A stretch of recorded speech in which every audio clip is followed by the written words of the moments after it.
కార్యక్రమమును వీక్షిస్తున్న మీ అందరికీ యేసుక్రీస్తు నామమున వందనములు. జీసస్ కేర్స్ మినిస్ట్రీస్ వారి యేసే నా ఆదరణ అను కార్యక్రమునకు స్వాగతము. ఇప్పుడు మా నాన్నగారు పాస్టర్ వై మోహన్ రావు గారు దైవ సందేశం అందించెదరు.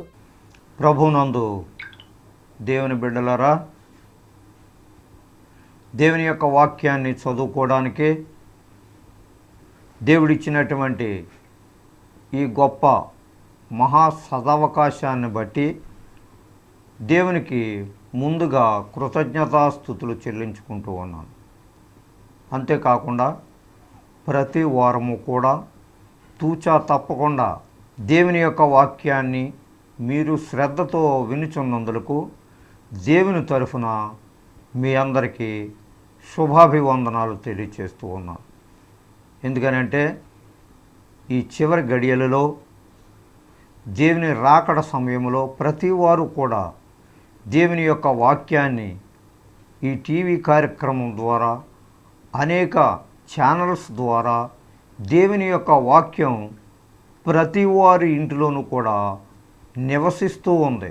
అంటే ప్రతి వారికి కూడా అనుకువగా చక్కని బాటలో చక్కని మాటలతో దేవుని యొక్క వాక్యం ప్రతి వారి యొక్క గృహాలలో వెలువడుతూ ఉంది. ఈ టీవీ కార్యక్రమం ద్వారా ప్రతి వారు కూడా దేవుని యొక్క వాక్యాన్ని మీకు నచ్చినటువంటి ఛానల్స్లో విని ఆ వాక్య ప్రకారంగా మీ యొక్క జీవితాలను మార్చుకొని ప్రభువులో నివసించటం ఎంతో మేలు, ఎంతో ధన్యత. అటువంటి ధన్యకరమైనటువంటి జీవితాలను మీరు జీవించాలని ప్రభువు ఇచ్చినటువంటి ఈ సమయం కొరకు ప్రభువు ఈ వాక్యం ద్వారా మీతో మాట్లాడాలని ఆశిస్తూ మీ అందరికీ కూడా మనవి చేస్తూ ఉన్నాను. దేవుని యొక్క వాక్యం ఎంతో బలమైనది. దేవుని యొక్క వాక్యము సుత్తి వంటిది. అటువంటి బలమైనటువంటి దేవుని యొక్క వాక్యాన్ని మీ హృదయములో చేర్చుకోవటం ద్వారా మీరు ధన్యులవుతారు. ఎందుకనంటే క్రీస్తును నమ్మినటువంటి వారికి ఈ లోకములో మంచి పేరు, ఫలానా వ్యక్తి క్రీస్తులో జీవించి చనిపోయాడు అనేటువంటి ఘనమైనటువంటి పేరును సంపాదించుకోగలగటానికి వీలు కలుగుతూ ఉంది. అదే క్రీస్తులైనటువంటి జీవితము వ్యర్థమైనటువంటి జీవితం. క్రీస్తులైనటువంటి వారికి మంచి పేరు ఉండదు. ఎందుకయ్యానంటే క్రీస్తులో ఉండేటువంటి వారు భయభక్తులతో జీవిస్తూ ఉంటారు ఈ లోకంలో. క్రీస్తు ఎప్పుడైతే వారిలో నివసించరో అంటే వారు క్రీస్తు బిడ్డలు కారు, సాతాను యొక్క బిడ్డలే అనుకోవాలి. సాతానుడు ఎప్పుడు కూడా వారిపై ఏలుబడి చేస్తూ ఉంటాడు. సాతాను లక్షణాలు అంటే చెడ్డ లక్షణాలు, ఇవన్నీ కూడా అందరికీ తెలిసినటువంటివి. కాబట్టి క్రీస్తు బిడ్డగా ప్రతి వారు కూడా మసులుకోవాలని, ఆయన ఇచ్చేటువంటి రక్షణ భాగ్యాన్ని స్వీకరించాలని, ప్రతి వారు కూడా మారు మనసు పొంది ప్రభువులో నిజమైన క్రీస్తు బిడ్డగా జీవిస్తే ఎంతో మేలు. ఈ సందర్భంలో దేవుని యొక్క వాక్యం ఏం చెప్తుందంటే, అపోస్తులైన పౌలు రోమీయులకు రాసినటువంటి పత్రిక 8వ అధ్యాయము 28వ వచనములో ఈ విధముగా మనతో మాట్లాడుతూ ఉన్నారు. దేవుని ప్రేమించు వారికి అనగా ఆయన సంకల్పము చెప్పున పిలువబడిన వారికి మేలు కొలుగుటకై సమస్తమును సమకూడి జరుగుచున్నవని ఎరుగుదము. దేవునికి స్తోత్రం, హల్లెలూయా. దేవునిని ప్రేమించు వారికి అంటే దేవుని యందు భయభక్తులు కలిగేటువంటి జీవితం నీవు ఎప్పుడైతే జీవిస్తున్నావో, దేవునిలో ఎప్పుడైతే నీవు తగ్గింపు కలిగినటువంటి స్వభావముతోటి నీ జీవిస్తూ ఉన్నావో, దేవునిలో ఎప్పుడైతే నీ మాటలు తక్కువగా కనబడతా ఉన్నాయో అటువంటి లక్షణాలు నీలో ఉన్నప్పుడు నీవు దేవునిని ప్రేమించినటువంటి బిడ్డగా పరిగణింపబడతావు. దేవుణ్ణి ప్రేమించు వారికి అని అంటే ఆయన చెప్పినటువంటి లేఖన భాగముల ప్రకారముగా నీవు జీవించేటువంటి వ్యక్తివేనంటే ఆయన వాక్య ప్రకారముగా నీవు జీవించుకునేటువంటి వ్యక్తివేనంటే దేవుణ్ణి ప్రేమించేటువంటి వాడవు. అలాగే దేవునిని ప్రేమించినటువంటి వ్యక్తివి నువ్వు. సంఘ పెద్దవైనా చిన్నవారైనా పెద్దవారైనా దేవుణ్ణి ప్రేమిస్తున్నారు అని అంటే దాని అర్థం ఏంటంటే దేవుణ్ణి ప్రేమించేటువంటి వ్యక్తి యొక్క లక్షణాలు, వారి యొక్క గుణాలు, వారి యొక్క వ్యక్తిత్వం వేరేగా కనపడతా ఉంటుంది. ప్రతి విషయంలో కూడా తగ్గింపు కలిగినటువంటి స్థితి వారిలో ఉంటుంది. దేవుని ప్రేమించేటువంటి బిడ్డలు అంటే ఇతరులను ప్రేమించేటువంటి బిడ్డలు, సహోదరులను సహోదరులను ప్రేమించేటువంటి బిడ్డలు, ప్రతి వారిని ఆప్యాయతతో పలకరించేటువంటి బిడ్డలు, మనసులో ఏ విధమైనటువంటి కల్మషము లేకుండా ఇతరులతో మాట్లాడేటువంటి బిడ్డలు, వారందరూ కూడా దేవుని ప్రేమించేటువంటి బిడ్డలుగా పరిగణింపబడతారు. అనగా ఆయన సంకల్పము చెప్పిన పిలువబడిన వారికి మేలు కొలుగుటకై సమస్తమును కూడి జరుగుతున్నదని ఎరుగుదుము. ఇటువంటి వారికి ఆయన సంకల్పము చెప్పున దేవుని బిడ్డలుగా తయారయ్యేటువంటి బిడ్డలకు, దేవుని ప్రజలుగా పరిగణింపబడినటువంటి వారికి మేలు కొలుగుటకై సమస్తమును కూడి జరుగుతున్నది. అంటే మేలు కలుగుటకై అని అంటే దేవునిని ప్రేమించేటువంటి బిడ్డలకు సమస్తము కూడా మేలే జరుగుతుంది తప్ప ఎక్కడా కీడు జరగదు. అంటే దాని అర్థం ఏంటంటే ప్రతి వారి దృష్టిలో కూడా ప్రతివారు కూడా నిన్ను ఫలానా వ్యక్తి క్రీస్తు బిడ్డవయ్యా, దేవునిలో మంచిగా ఎదుగుతుండేటువంటి బిడ్డవు, దేవునిలో నమ్మకంగా జీవించేటువంటి బిడ్డవు నువ్వు అని ప్రతివారు కూడా నిన్ను చూసి భయపడతారే తప్ప నీకు వ్యతిరేకంగా ఎవరు కూడా మాట్లాడరు. ఎందుకని అంటే నీవు దేవునిని నిండారుగా పూజించేటువంటి ఒక దైవజనుడు అనుకో, లేకపోతే దేవునిని నిండారుగా నీవు పూజించేటువంటి ఒక సంఘ పెద్దవే అనుకో, ఎల్లవేళలా కూడా క్రీస్తు వారు నీలో ఉంటున్నారు కాబట్టి నీవు దేవునిని పూజించేటువంటి వ్యక్తివి, దేవునిని ప్రేమించేటువంటి వ్యక్తివి. అటువంటి వ్యక్తికి ఏ మేలు కొదువై ఉండదు అని దేవుని యొక్క వాక్యం మనతో చెబుతూ ఉన్నది. అంటే ప్రతిదీ కూడా నీకు మేలే జరుగుతుందో తప్ప కీడు జరగదు. ఇటువంటి విషయాలు నీకు తెలుసుండి కూడా దేవుని యొక్క వాక్యాన్ని ఒక రకముగా నీవు చదివి దేవునికి వ్యతిరేకంగా నీవు జీవిస్తుండేటువంటి వారికి కొన్ని సందర్భాల్లో అవాంతరాలు ఎదురవుతూ ఉంటాయి. ఎందుకనంటే అటు దేవుని నువ్వు పూజిస్తున్నావు, ఇటు లోకంలో కూడా అనేక రకాలైనటువంటి నీవు రాజకీయపరమైనటువంటి పద్ధతుల్లో నీవు మాట్లాడుతూ ఉన్నావు. అటువంటి వారికి మరి అనేక రకాలైనటువంటి ఇబ్బందులు, అనేక రకాలైనటువంటి టెన్షన్స్ వారికి ఎదురవుతూ ఉంటాయి. ఎందుకంటే నిండారుగా క్రీస్తు జీవితంలో, క్రీస్తు వారు ఇచ్చినటువంటి జీవితంలో, క్రీస్తు వారు చెప్పినటువంటి మాటలలో నీవు జీవించలేకపోతున్నావు. క్రీస్తులో నీవు జీవించినట్లయితే నీకు అన్నీ కూడా సమస్తమును సమకూడి జరుగుతున్నవి. సమస్తమును సమకూడి జరుగుతున్నవంటే నీ గృహంలో అన్నీ మేళ్ళే జరుగుతాయి తప్ప కీడేమీ జరగదు. యోహాను సువార్త 15వ అధ్యాయము 10వ వచనములో ఈ విధముగా వ్రాయబడి ఉన్నది. The Gospel of John chapter 15 verse 20. నేను నా తండ్రి ఆజ్ఞలను గైకొని ఆయన ప్రేమయందు నిలిచియున్న ప్రకారము మీరును నా ఆజ్ఞలను గైకొనిన ఎడల నా ప్రేమయందు నిలిచియుందురు. దేవునికి స్తోత్రం. ఎంత చక్కని మాట. నేను నా తండ్రి ఆజ్ఞలను గైకొని ఆయన ప్రేమయందు నిలిచి ఉన్న ప్రకారము పరలోకమందున్నటువంటి యెహోవా తండ్రి నాకు ఏమైతే చెప్పారో ఆ చెప్పిన ప్రకారముగా పరలోకములో నుంచి భూలోకమునకి దిగువచ్చి మీరు చేసినటువంటి పాపముల కొరకు, మీరు చేసినటువంటి అతిక్రమముల కొరకు నేను ఆ సిలువ మీద మరణించాను. మీరు చేసినటువంటి మహాఘోరాతి ఘోరమైనటువంటి పాపములు సిలువ మీద మోసాను నేను. ప్రభువారు చెబుతుండేటువంటి మాటలు. అయితే మీ అతిక్రమములన్నీ కూడా నా వీపు మీద నేను మోసుకొని ఆ సిలువ మరణాన్ని పొందినంతగా నేను బాధపడ్డాను. సిలువ మీద మరణించాను.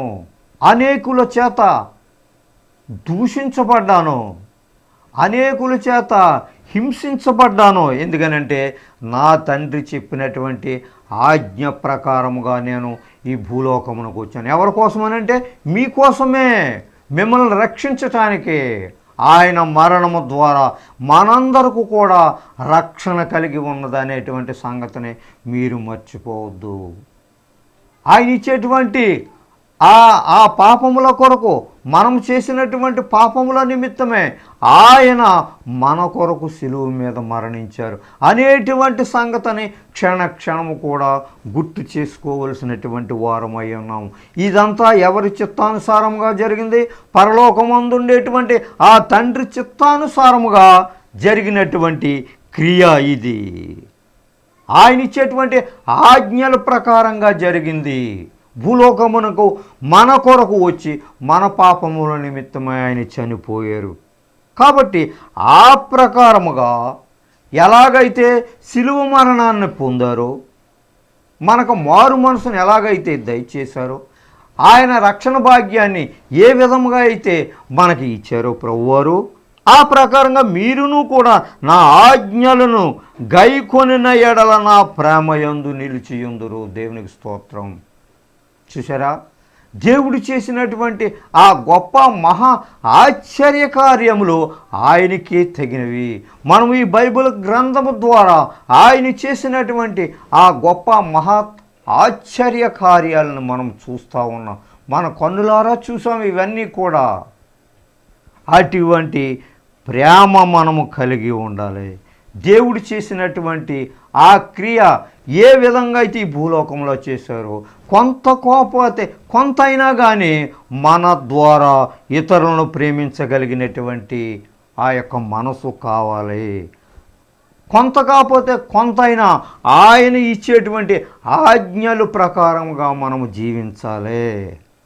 అలా జీవించినట్లయితే నా ప్రేమయందు మీరు నిలిచియుందురు.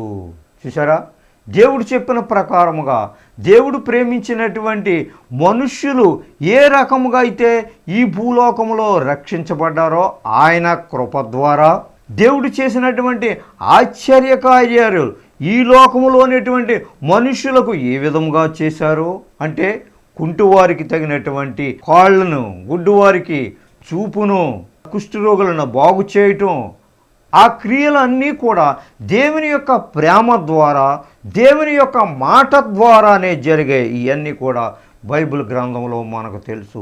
ఆయన చేసినటువంటి గొప్ప ఆశ్చర్య కార్యాలు ఈ గ్రంథంలో మనం చదువుకుంటే ఇవన్నీ మనకి కనబడతా ఉన్నాయి. దేవుని యొక్క ప్రేమ చేత, మాట చేతనే ఈ గొప్ప ఆశ్చర్య కార్యాలు జరిగాయి. అటువంటి ప్రేమ నీవు కూడా కలిగి ఉన్నట్లయితే ఆయన ప్రేమలో నీవు నిలిచి ఉంటావు. ఆ ప్రేమ ఉంటేనే ఇతరులకు నువ్వు సహాయం చేయగలిగినటువంటి పరిస్థితి నీలో కలుగుతుంది. దేవుని యొక్క ప్రేమ లేనిదే ఏ విధమైనటువంటి మంచి కార్యాలు చేయటానికి నీవు సహాయపడలేవు. దేవుని యొక్క ప్రేమ ఉంటేనే ఆ జాలి, ఆ కరుణ ఇవన్నీ కూడా నీ మనసులో ఏర్పడతాయి. దేవుని యొక్క ప్రేమ నీలో ఎప్పుడైతే నశించిపోయిందో, నీవు కరుడుగట్టినటువంటి కఠినాత్మురాలుగా నీవు తయారవుతావు. ఇతరులకు ఏ విధమైనటువంటి మంచి కార్యాలు నీవు చేయటానికి నీ మనసు ఒప్పుకొనదు. ఎందుకనంటే దేవుని యొక్క ప్రేమ నీలో లేదు కనుక. దేవుని యొక్క ప్రేమ ఉన్నవారికి ప్రతి మంచి పనిలోనూ కూడా ఆయన కార్యముల ద్వారా ఆయన చూపించినటువంటి మాదిరికరమైనటువంటి ఆ మాదిరి నీవు గ్రహించగలుగుతావు. ఎందుకనంటే నీవు క్రీస్తు బిడ్డగా ఉన్నావు గనక. అటువంటి క్రీస్తు బిడ్డగా నీవు ఉండటం మంచిదా, లేకపోతే నీ యొక్క వ్యక్తిత్వాన్ని ఎంతసేపు కూడా చెడ్డ తలంపులతోనే, చెడ్డ రాజకీయాలతోనే, పార్షియాలిటీ అంటే అసూయ స్వభావాలతోటి నీవు జీవించటం మంచిదా? క్రీస్తు బిడ్డవుగా నీవు అంగీకరించబడాలని అంటే నీలో ఉండేటువంటి ఆ యొక్క క్రోధాన్ని, నీలో ఉండేటువంటి అసూయ స్వభావాన్ని, నీలో ఉండేటువంటి ఆ ఎచ్చు తీసివేసుకొని దేవునిలో తగ్గింపు కలిగినటువంటి పరిస్థితిని నీవు ఏర్పాటు చేసుకున్నట్లయితే నీవు దేవుని బిడ్డగా స్వీకరించబడతావు. యాకోబు రాసిన పత్రిక 1వ అధ్యాయము 25వ వచనములో ఈ విధముగా మాట్లాడుతూ ఉన్నారు.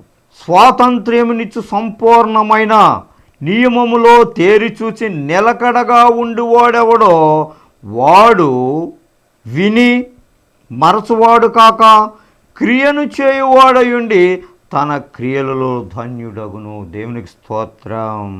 చూసారా, సంపూర్ణమైన నియమములో తేరి చూసి నిలకడగా ఉండువాడెవడో.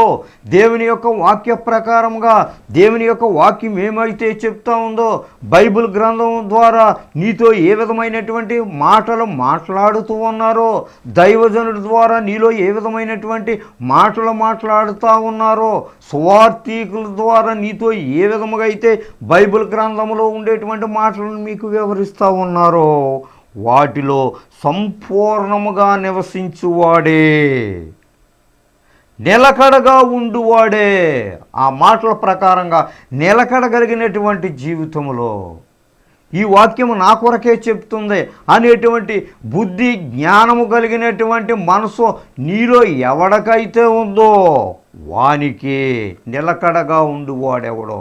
వాక్యాన్ని విసర్జించటం కాదు, వాక్యాన్ని నీ హృదయంలో అత్తుకోనిచ్చేటువంటి వ్యక్తి ఎవరో, ఆ వాక్యాన్ని స్వీకరించినటువంటి వ్యక్తి ఎవరో వాడు మరచువాడు కాక క్రియలను చేయువాడయుండి తన క్రియలలో ధన్యుడగును.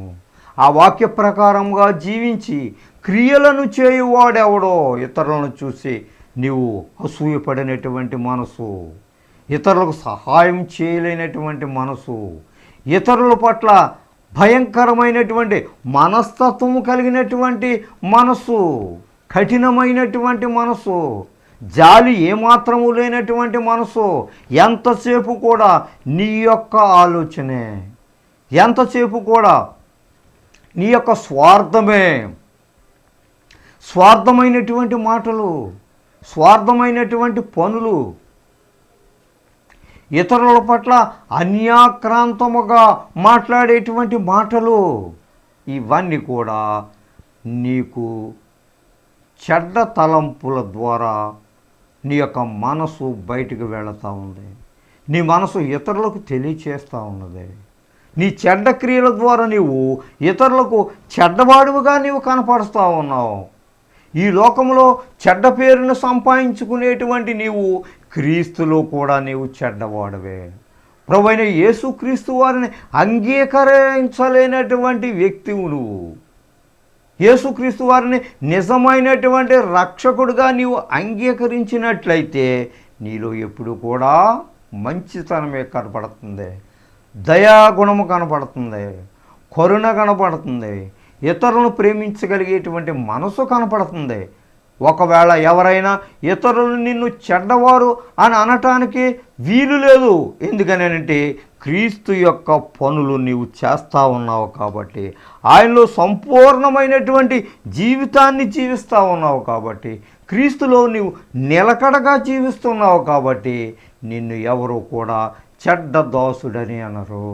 మంచి వ్యక్తిగా పరిగణింపబడతావు. నీవు ఈ లోకములో మంచి వ్యక్తిగా పరిగణింపబడినప్పుడు క్రీస్తులో కూడా నీవు ధన్యకరమైనటువంటి జీవితాన్ని జీవించగలుగుతావు. ఏమంటున్నారు ఇక్కడ? మరచువాడు కాక క్రియలను చేయువాడయుండి తన క్రియలలో ధన్యుడగును. నీకు కలిగినటువంటిది, నీకు ఎంత తోస్తే అంత నీవు పేదలకు సహాయం చేయి. అంతా పెట్టమని ఎవరో నిన్ను కోరరు. నీకు కలిగినటువంటి సహాయాన్ని ఇతరులకు అందించు. ఒక పేదవాడు నీ చుట్టుపక్కల ఉన్నట్లయితే నీకు కలిగినటువంటి సహాయాన్ని నీవు అందించడానికి నీ హృదయాన్ని ప్రేరేపించుకో. దేవుని యొక్క వాక్యము ద్వారా నీవు ప్రేరేపింపబడు. దేవుని యొక్క వాక్యం నీలో నిలకడగా ఉంటే నీవు ఈ మంచి కార్యాలను చేయటానికి నీవు పూనుకుంటావు. అటువంటి క్రియను అలవాటు చేసుకోమని దేవుడు ఇక్కడ నీతో మాట్లాడుతున్నారు. ఇలాగా అన్ని క్రియలలోనూ అన్ని విషయాలలోనూ కూడా నీవు మంచి పనులు చేసినట్లయితే నీ క్రియలలో నీవు ధన్యుడు అవుతావు. అంటే మంచి జీవితాన్ని జీవిస్తావు.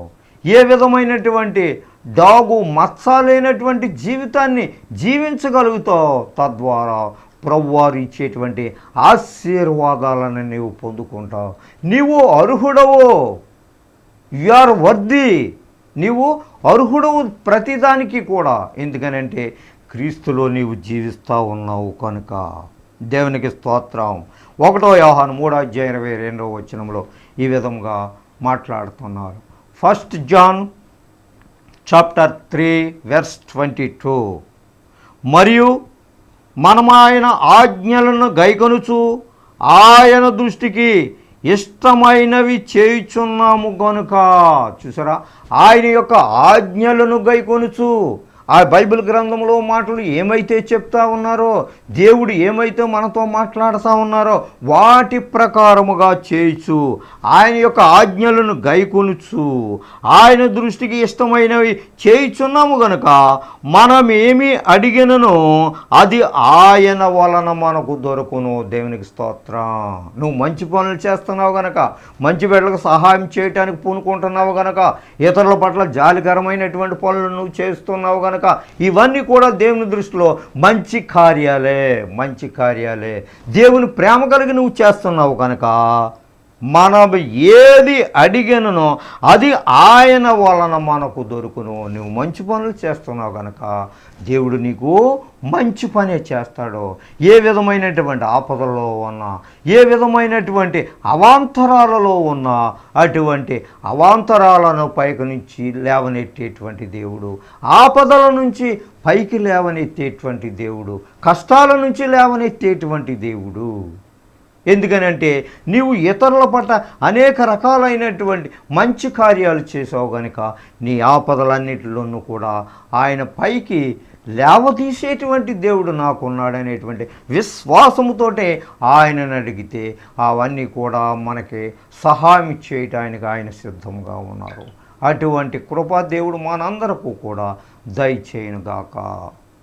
రోమేలకు రాసిన పత్రిక 12వ అధ్యాయము 3వ వచనం నుంచి 10వ వచనం వరకు ఇలా రాయబడి ఉన్నది. తన్ను తాను ఎంచుకొన తగిన దానికంటే ఎక్కువగా ఎంచుకొనక దేవుడు ఒక్కొక్కనికి విభజించి ఇచ్చిన విశ్వాస పరిమాణ ప్రకారము తాను స్వస్థ బుద్ధి గలవాడొకటకై తగిన రీతిగా తన్ను ఎంచుకొనవలనని నాకు అనుగ్రహింపబడిన కృపను బట్టి మీలోనున్న ప్రతివానితోనూ చెప్పుచున్నాను. ఒక్క శరీరములో మనకు అనేక అవయవములుండినను ఈ అవయవములన్నింటికీ ఒక్కటే పని ఎలాగూ ఉండదో అలాగే అనేకులమైన మనము క్రీస్తులో ఒక్క శరీరముగా ఉండి ఒకనికొకరము ప్రత్యేకముగా అవయవములమై ఉన్నాము. మనకు అనుగ్రహింపబడిన కృప చొప్పున వేర్వేరు కృపావరములు కలిగిన వారమై ఉన్నాము గనుక ప్రవచన వరమైతే విశ్వాస పరిమాణము చొప్పున ప్రవచింతము, పరిచర్య అయితే పరిచర్యలోను, బోధించువాడైతే బోధించుటలోను, హెచ్చరించువాడైతే హెచ్చరించుటలోను పని కలిగి ఉందుము. పంచిపెట్టువాడు శుద్ధ మనసుతోనూ, పై విచారణ చేయువాడు జాగ్రత్తతోనూ, కరుణించువాడు సంతోషముతోనూ పని జరిగింపవలెను. మీ ప్రేమ నిష్కపటమైనదై ఉండవలెను. చెడ్డదానిని అసహించుకొని మంచిదానిని హత్తుకొని ఇండుడి. చిన్న ప్రార్థన చేసుకుందారు ప్రియులారా. అందరూ తలలు ఉంచి కండ్లు మూసుకోవలసిందిగా కూర్చున్నా. ప్రేమ కలిగిన మా యేసయ్య, కృప కలిగిన తండ్రి, మీ వాక్య ప్రకారంగా జీవించగలిగేటువంటి భాగ్యాన్ని మీ ప్రియ బిడ్డలకు దయచేయండి. మీ వాక్యం ద్వారా బిడ్డలతో మాట్లాడండి నాయన. వారి యొక్క హృదయాలను తెరవండి.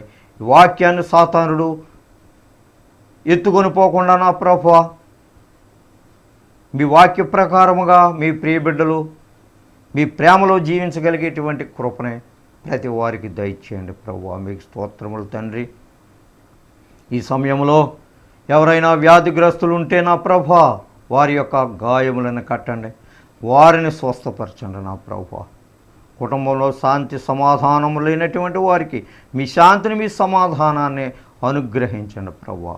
మెటుకు ప్రతి వారికి మంచి హృదయాలను దయచేసి ఎల్లవేళలా కూడా మిమ్మల్ని పూజించుకునేటువంటి బిడ్డలుగా తయారు చేయమని, ఈ చిన్ని ప్రార్థన మీ పరలోక సన్నిధిలో చేరనమని మా ప్రభును ప్రియకుమారుడైన యేసునామమున వేడుకుంటున్నాం తండ్రి. ఆమేన్.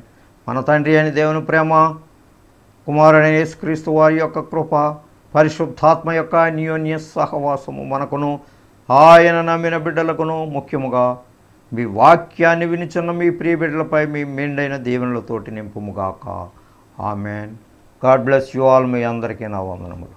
దైవ సందేశం విని దీవెనలను పొందారని నమ్ముచున్నాము. సలహాలకు, సందేహాలకు, ప్రార్థనల కొరకు మమ్ములను తప్పక సంప్రదించండి. మా చిరునామా పాస్టర్ వై మోహన్ రావు గారు, Jesus cares ministries, Dommeru post 534351, Kovvur మండలం, west Godavari district, Andhra Pradesh, S India. మా phone number 9652128511. Our email address mohany7@yahoo.com. మా చిరునామా పాస్టర్ వై మోహన్ రావు గారు, Jesus cares ministries, Dommeru post 534351, Kovvur మండలం, పశ్చిమ గోదావరి జిల్లా, ఆంధ్రప్రదేశ్, ఎస్ ఇండియా. మా ఫోన్ నంబర్ 9652128511. మా ఈమెయిల్ అడ్రస్ mohany7@yahoo.com.